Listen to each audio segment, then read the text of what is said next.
Hi friends, welcome to my channel. ఈరోజు దొండకాయ పులుసు కర్రీ చేస్తున్నాను. చూడండి, ముందుగా 2 స్పూన్స్ ఆయిల్ వేసుకుని దొండకాయల్ని ఇలా కట్ చేసుకోవాలి. పైన కింద కట్ చేసుకుని ఆయిల్ మంచిగా కాగిన తర్వాత ఈ దొండకాయల్ని ఫ్రై చేసుకోవాలి. ఫస్ట్ ఆయిల్లో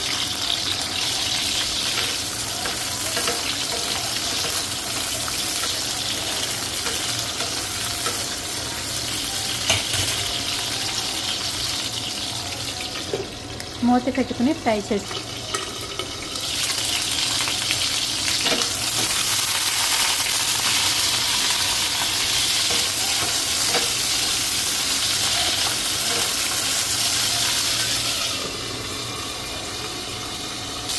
చూసారా ఎలా మంచిగా ఫ్రై అవుతున్నాయో.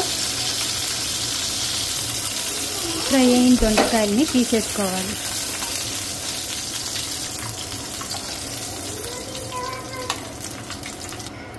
దొండకాయ ఆయిల్ పీల్చుకోదు.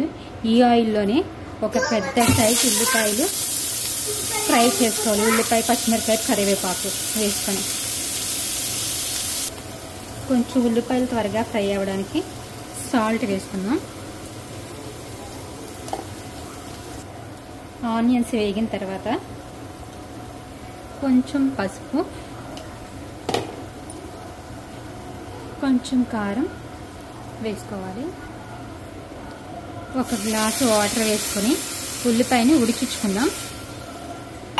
మూత పెట్టుకుని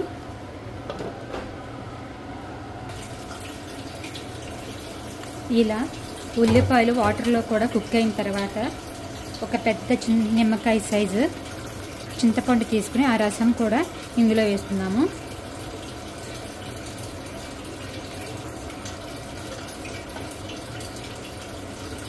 వేసుకుని ఒక 2 మినిట్స్ మూత పెడదాం. ఇప్పుడు పులుసు మరుగుతున్నప్పుడు దొండకాయలని వేసేసుకుందాం. ఫ్రై చేసినవి ఫ్రై చేసి మూత పెట్టుకోవాలి.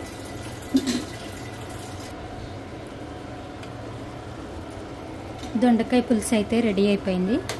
ఇంకా స్టవ్ ఆఫ్ చేసేసుకుందాం.